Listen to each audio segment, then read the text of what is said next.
introduce Leela. She is our coach. So Coach Leela Andrea Chaudhary, she has a total of 25 years of corporate experience.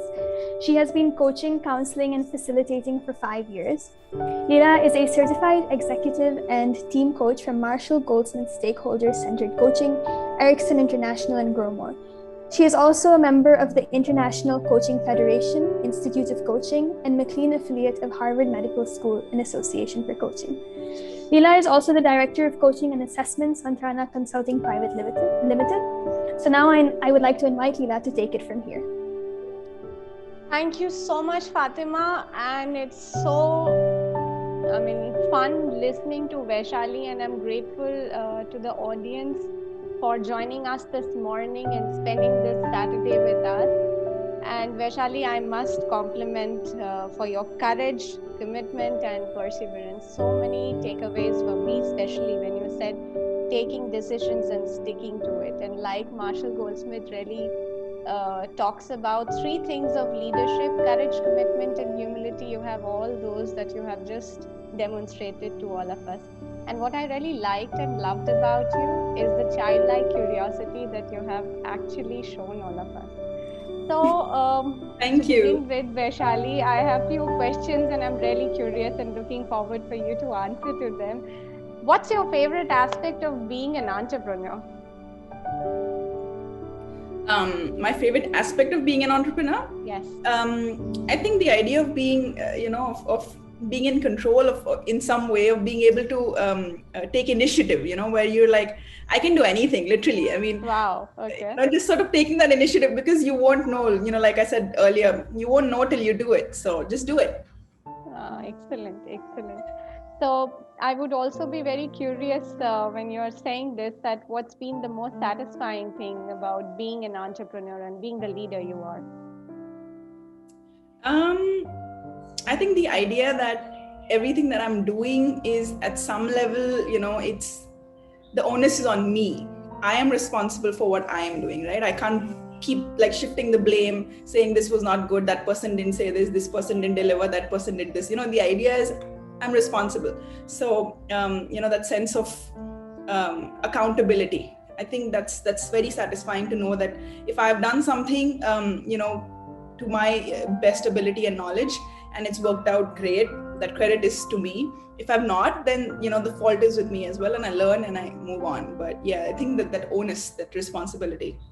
Wow. Okay. And it's been almost a decade you have been into this leadership role. So what's that secret sauce that you have, if you have to share with my audience about 3 or maybe, up to 5 leadership principles you have discovered in your journey and that really contributed in your success? I think I already shared some of those, but maybe I can just reiterate. One definitely is questioning the status quo. Right. 2 would be being the change you want to see around you. 3 would be standing up for something you believe in, even if it means standing out. I think 4 would be, and this is something that I keep talking about. Maybe I didn't mention it now, but it's something that I deeply believe in. Putting out a helping hand rather than a tripping foot, because it's so easy to trip other people up. But it's more difficult to give sort of help and put out that hand genuinely in trying to get somebody to grow with you, to move with you. I think that's really important, even for self growth. So definitely that. And how many was that? 4? 3 so far. Okay. There's 2 more to go. Okay. I think 1 more would be not questioning yourself, right? In terms of once you've taken a decision, just stick with it. Question yourself by all means at every other point in time, but once you've decided, once you've taken that call, just stick with it, because nothing good is going to come off cross-questioning that. And I think last would be respecting yourself, respecting the universe, respecting nature, respecting other people, respecting those who work for you, with you, those who you work for. I think that's extremely important, because I think respect is just underrated. When you really like today, the day and age that we're in, we're actually the most technologically advanced humans who've ever been, right? I mean, we have basic comforts which we take for granted, like having a ensuite like bathroom with a shower. Even kings and queens from a few centuries ago didn't have that, right? We have so many conveniences, so much comfort. I'm able to have this conversation with all of you, without physically being in the same room, for example. And we just take so much for granted. We're actually the most technologically advanced and convenienced people in the history of humankind, but we're also the most disrespectful. The way that we've done things to people around us, the way the global situation is, the way economy is, the way Earth is, what we've done with our pollution, with the plastic waste we generate, with the way we've just cut down trees and done so much to nature. I think it's all coming out of disrespect, wasting water, for example. So just that sense of, with great power comes great responsibility. And I'm just quoting Stanley right now. I think that's very true. So I think a little bit of respect for everything, for yourself as well, goes a long way in being the leader that you want to be. Wow. Okay, excellent. I would be very glad to share with my viewers that Vaishali has had the opportunity to be mentored and coached by Dina Powell, who has been the Executive Deputy National Security Advisor to US President Donald Trump. So I would be very keen, Vaishali, and I would like you to share your story with my viewers and audience here. How has been the journey when you were into this coaching and mentoring with Dr. Powell? Right. Actually, Dina was probably like my first, exposure to a mentor, and I think that just opened the doors for me. And I have some, like I said, great, mentors today. But I think this happened as part of an exchange program that I did with the US State Department. So they sent like 20 of us women from around the world to the US to be mentored by women from Fortune 500 companies. And I got Dina, who's the head of impact investment at Goldman Sachs, and amazing woman. And, it was a brilliant experience. It was the first time that, I was, and Goldman Sachs has a beautiful office in New York, and they're in a very different environment from the one that I am in and from, right? I remember having to, just wanting to like fit in. I would want to, and I bought a bunch of heels while I was in New York because I don't get shoes my size in India anyway. And so I wanted to wear those every day in that office because everybody was. People are walking around with 6-inch heels, and it's just this. It was fun, but anyway. So I think I loved how Dina was, the way that she had made so many changes in an age-old institution. Actually turned some of their money towards good and towards impact investment, towards philanthropy in some ways. She was the reason also for the start of the Goldman Sachs funded program that they do in ISB in India and around the world. Actually, it's called 10,000 Women Entrepreneurs, which also I've done. And in Goldman Sachs funds that, the idea is to have women, to give them the tools to grow in their companies, and also to be able to put that forward, so sort of creating a chain reaction. I think it was a beautiful experience being mentored by her. It was a short period that I was physically in New York with them, but it was great. I learned so much. One of the things that she said, which just stayed with me, is ask for forgiveness and not permission. And I loved that because because constantly, I mean, if and I think this is true for not just other people but also for yourself. Because often, we get so hung up with the consequences, and with the, will this work, will this not work, that we don't do something that we know we should. And I think that was just stayed with me, ask for forgiveness, but not permission. One of these interesting things that she said, but that was great. And then I think after that, when I came back to India and when I sort of re-looked at things that I was doing the way I was and started like meeting more people. And this program also was amazing because, like I said, there were 20 of us selected from around the world. So I met these amazing women leaders from around the world, and all of us, different walks of life, different countries, different cultures.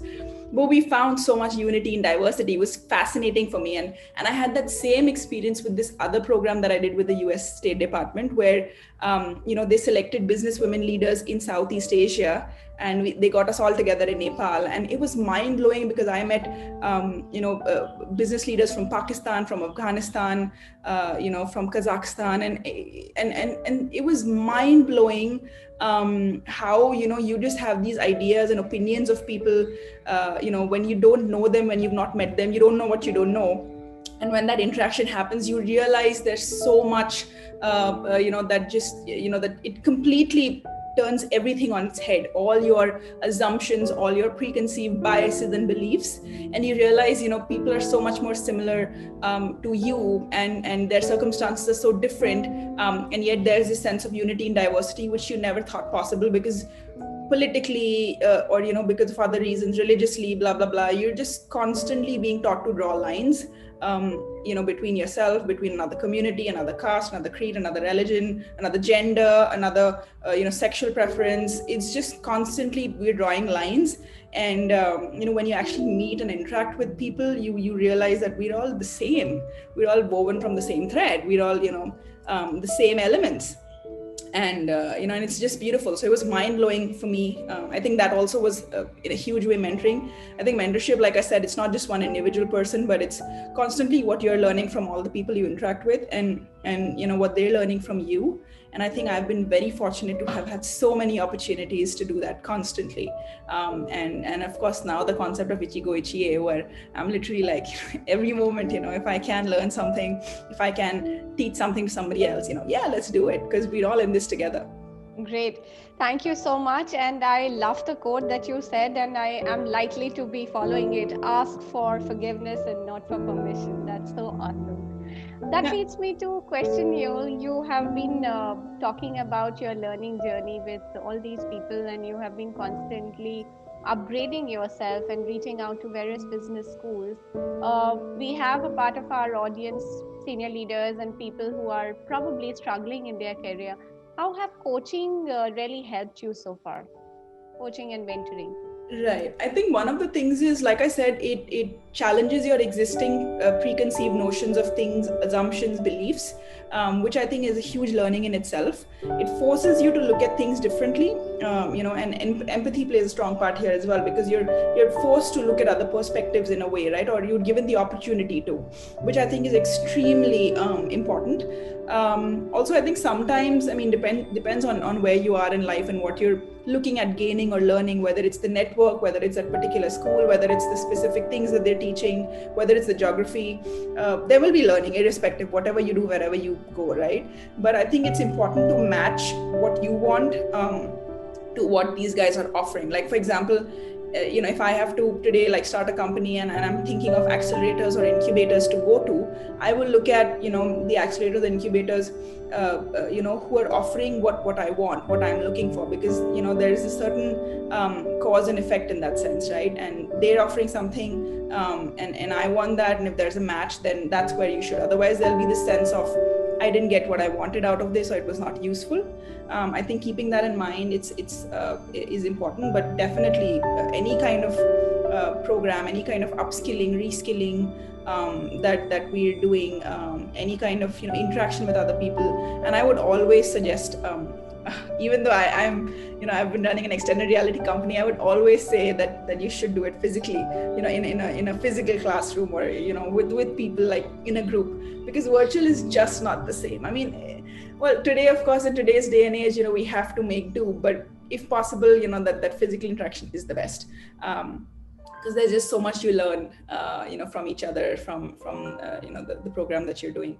But it's important, and if there are conferences and events that we can be part of, where we're able to coach other people or get mentored, I think that's important. Even coaching other people is important. And I said earlier that at each point in life, I believe you can learn, someone can learn from you. Whatever level of your career you're at, there's somebody who can learn from you. So instead of waiting for, let me be like 50 and then I'll become a mentor or a coach, it's fine. You just start off now. There will be somebody who can benefit from your experiences, and you grow as well, you learn as well, and you learn things about yourself as well. I coach with this, I mentor with this program called Vedika, Scholars Program. They do this MBA for only women, And every summer I kind of get one of them as my mentee, and I learn so much from them, their ideas, their perspectives. Sometimes I feel old. I'm like, oh my god, like look at this perspective, this is so young, this is so fresh, and what am I doing? So it's good to constantly, you do think differently, you do feel you're with the times when you interact with younger people as well. So I think it's not being ageist, but I think it's important to associate with not just people who are more experienced than you are, but also people who are less experienced than you are, because there's learning both ways. So it's a great win-win for both sides. Great, Vaishali, thank you so much once again. And I really admire the way you said, being partnering with coaching or mentoring certainly helps you thinking differently, and certainly helps you taking all those decisions and thinking of those decisions that you can straight away take ownership. So I love that. And because of paucity of time, I would just quickly ask you two small questions, and I would like you to answer just with one word or maybe a sentence. What does Vaishali do when she is not working, besides reading books, of course? Learning about quantum mechanics. I'm quite obsessed. That's really, really interesting. Okay. All right. And what's more important, using company technology to make money or using company technology to saving lives? Ideally both, but I don't think I do anything important enough to save lives, unfortunately. And I really admire people who do. So, yeah. All right, that's very diplomatic, and thanks once again. And here I hand over the conversation to Fatima. Fatima, the stage is all yours again. Thank you both Leela and Vaishali for your session. Very insightful. So you were both talking about the importance of coaching, and Vaishali said that it's important to have a coach because it helps you challenge your pre-existing notions, and you learn a lot from a coach. So especially when leaders are struggling, it's important to have someone who can guide you to help you overcome those struggles.